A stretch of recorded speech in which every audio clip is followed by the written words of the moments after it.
Classified series Zandar. So let's check him out.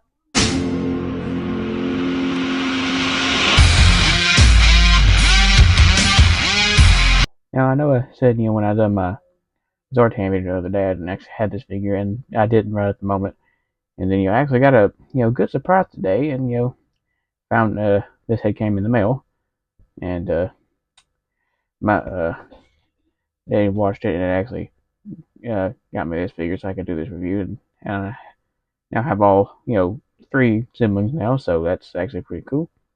And so without further ado, let's get into the packaging. Now, most of the time I try to review the figure first before I open it, but with this one I was kind of excited and forgot about that. But anyways, this is a little bit different packaging than the some of the older style classified packaging, and see it says Cobra Zandar on the top there, which is not necessarily true because the Dreadnought, they sometimes collaborate with Cobra, but they're not really affiliated with Cobra. They're not Cobra agents. They work for whoever pays the most. Kind of like mercenaries do. But it says G.I. Joe Classified series. It's got what is a file card on the side there. I don't know how to do that, but as you can see, an image of Zandar and a QR code thing on the bottom, which I'm not sure what that does. And you see on the side there's another picture of Zandar, and not a whole lot there at the bottom. It says got the Cobra logo and number at the top there. It's the number of figure that come out in this line, I believe. Also got some cool stuff there on the back and everything. And it'd be cool if they would release a box set or something with a motorcycle like that. It'd be cool because the Dreadnoks are supposed to be a motorcycle gang, so that'd be kind of cool. But not much more there. So let's get into his accessories. Okay, so the first accessory he comes with is this small little knife here, which is kind of like some of the knives that came with like some of the Cobra officers, like in the 25th anniversary line. It's kind of got the same shape and everything to it, but it's got a silver blade with an all black handle, and not a whole lot of paint details, but there's a lot of sculpting on there too. It's got a lot of sculpting on the handle and everything. It's a pretty cool knife.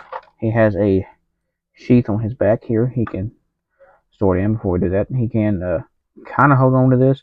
He does get an okay grip on it, but not likely something you're going to spam with. Now his left hand's got a really close grip. So I don't know if I could squeeze it in there or not. But like I said, he does have a sheath there on his back where you can store this knife when it's not in use. Then the second knife he comes with is this really weird looking knife. I've never seen anything like this before. I don't know if this is based on the real melee weapon or not, because I've never seen anything like this. But as you can see, it's got like a silver blade on it and a all black handle with some sculpting on there and everything too. And he can hold on to this with his right hand, which like I said, I don't know if he's supposed to use it that way, if you're supposed to, maybe you're supposed to hold it, like that maybe. Like I said, I've never seen anything like this, so I don't know if it's actually a real weapon or not. But he does have a sheath here on the side of his leg, where you can store this when it's also not in use, so that's pretty cool. So there it is, stored up on his leg. He comes with a pistol, and I don't believe this is based on any kind of real world pistol. I've never seen a pistol like this before, so I don't think this is based on any kind of real world weapon. But it's all flat black. There's no paint details on here, but there's a lot of good sculpting on it though. It looks like it's got like a sight rail right there where you can put an optic or something. But as you can see, a lot of good sculpting details and all that stuff. There's a barrel there on the end. It's not open enough where you can plug one of the silencers onto it though. Both of his hands have a trigger finger, but his right hand's more open, so you can actually get the gun into his hand. So he has, he can hold on to this gun, which looks pretty cool actually. And like on the vintage one, he has a holster here on his front of his chest here, where you can store this pistol, which is pretty cool. It also has a working strap. So that's one thing that's really neat about this. You gotta push it in all the way to get the strap to go all the way in. If I can get it plugged. There we go. So now it's plugged into his holster there, which looks pretty cool. Now this is a detail on the vintage figure. There was a sculpted detail with a removable pistol. So this is actually a functioning piece on this figure. So that's pretty cool. Also, like the vintage one, he comes with a backpack that is all blue. Not a whole lot of paint details, but a lot of sculpting. It's kind of sculpted. It looks like a mesh material, as you can see there. It also does have one paint detail with the the bolts for his other accessory I'll get into in just a minute. Now these are non-removable. These are sculpted into the backpack, so they cannot be removed. It's got like a carrying handle there as well. There's a peg sticking out, but you can peg this onto his back, and you have to line the peg in his armor with the peg in his back so it'll go in. So it goes in pretty good like so. And so now he's wearing his backpack. So what's that kind of how it's completely look the figure. That looks pretty cool. And his last accessory is this, bolt rifle thing that, like I said, this is not based on any real world weapon that I know of. But this is the point of the dreadnoughts, is they kind of have like Mad Max style improvised weaponry, things like that. The dreadnoughts were based off of Mad Max characters, so that's kind of why they look the way they do. And they use improvised weaponry and things like that. And as you can see, this is all mostly black with a nice and shiny chrome tip bolt there. Shiny and chrome.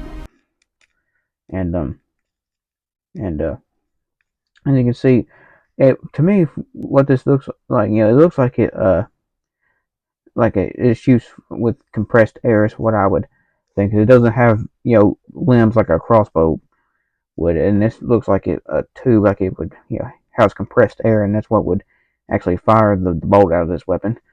So that's what I think this probably is. It also has a big scope on the top there. As you can see, it's got some sculpting on the scope. You can see it's where the lens of the scope would be. It's got like a smaller optic scope on top of the longer scopes. That's kind of odd looking. As you can see, there's no sculpting on the back of this scope, but it has like a cheek pad on the back there too of the stock, so that's kind of neat. And he can hold on to this with his trigger hand here, and it's a little difficult to get him into a two-handed pose with this because his arms and his armor is kind of bulky, so it's hard to get him into a really good two-handed pose. But you can do it, as you can see. And his hands kind of in a really close position, so it's hard to get him to hold on to it two-handed. But that does look pretty cool though. So let's quickly go over Zandar's articulation. He has standard articulation for most 6-inch classified GI Joe figures. He has a ball joint at the head there, and a hinge and a swivel there at the shoulder, which is a little bit hindered by his shoulder armor piece. He has a double hinge at the elbow, a hinge and a swivel there at the wrist. He has some ab crunch articulation, which is a little bit hindered by his armor piece.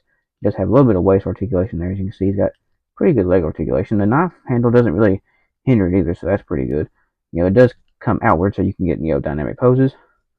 He also has a double bend at the knee, which mine is really stiff, but as you can see, there is a double bend. He also has a hinge and some ankle pivot. So let's go over the sculpt design and color of Zandar, starting with his head. So this, looks like the other vintage figure of Zandar. He also appeared in Sunbow, and as you can see, he's got long orange hair. He's got silver earrings in both of his ears there, which it looks like a different earring though. That's more like a ring right there, and that one looks more like a stud. So it's two different types of earrings there. He's also got some what is either face paint or face tattoos. I'm not 100% sure, but he's got a blue bandana around his head there, which is something that was on the vintage figure, and also around his neck, like the vintage one, he's got a pink scarf around his neck, and the scarf is flexible plastic, so you can move it out of the way and look at other things. And now a little bit different from the vintage figure, he actually has a chest piece on. The vintage figure just had the strap for the gun holster and everything that's sculpted on his chest. This one's got like a piece of armor, a plate carrier or something. It's kind of a military looking plate carrier, and which is pretty cool. I actually like that.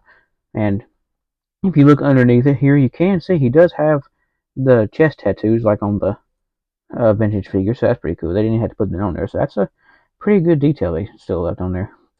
He's got some really cool looking shoulder pads, as you can see. He's got like a skull with some horns on it, looks like, and it's painted gold with the blue shoulder pad. This shoulder pad's got some chainmail hanging on it, though. I like those shoulder pads. They're really cool. The vintage figure didn't have. They had shoulder pads, but they was the same ones as Zoran and Zartan. So, these are unique to Zandar, so that's pretty cool. And as you can see, he's got a gold belt buckle on, which is sort of similar to Zartan. His backpack fell off, that's what that was. But Zartan's is a little bit wider. But going out of the back, you can see more of the plate carrier design and stuff like that. He's also got the knife sheath on his back there. As you see, it's the same blue as his plate carrier and his shoulder pads and everything.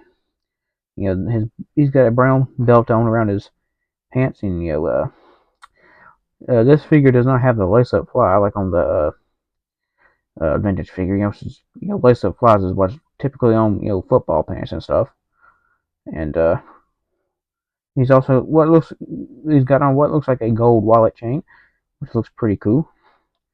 And he's got on gray pants. Not a whole lot of detail around or anything. There's some like stitching detail and everything in them.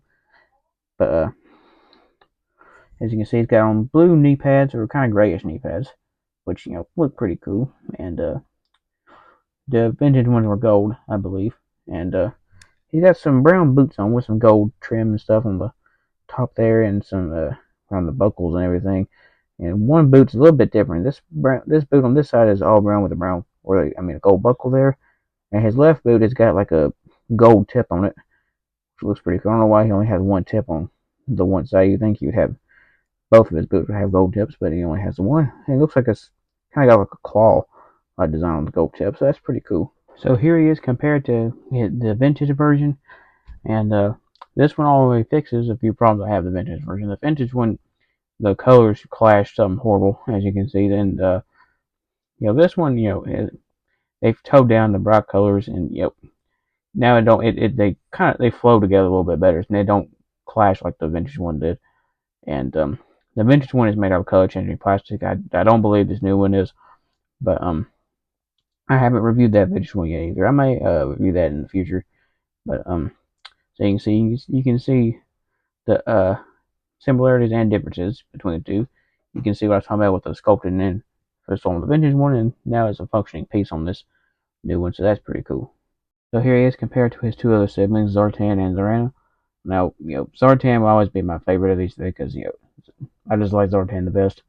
But now this new Zandar is actually pretty cool. I actually do like this figure, and I might next. I think I'm going to review Zorana. I do have all three vintage versions of all three of these, so I'll show those when I review the other two. So I'll probably review Zorana next, I guess, and then review Zartan afterwards. So what do I think of this figure overall? Yeah, I really like this figure, and it fixes some problems I did have with the vintage one. The vintage figure was not really one of my favorite figures. For one thing, its color scheme was really bad. It clashed. It just didn't go together. And with this one, the color scheme goes together a little bit better. Now his pink scarf does kind of stick out from everything else. Still don't go with his outfit, but it was a detail that was on the vintage figure, so I can appreciate homages to vintage figures and stuff like that. So I can understand why they still put it on there.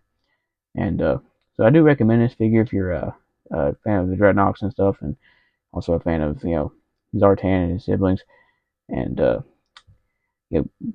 Zandar was never really probably not really anybody's favorite character. I mean, in Sunbow, he appeared in Sunbow, but he really didn't have the spotlight that very much. He rarely ever had any lines or anything. So Zandar was more of a background character, but he was voiced by Peter Cullen, who also voiced Optimus Prime. So that's actually kind of cool.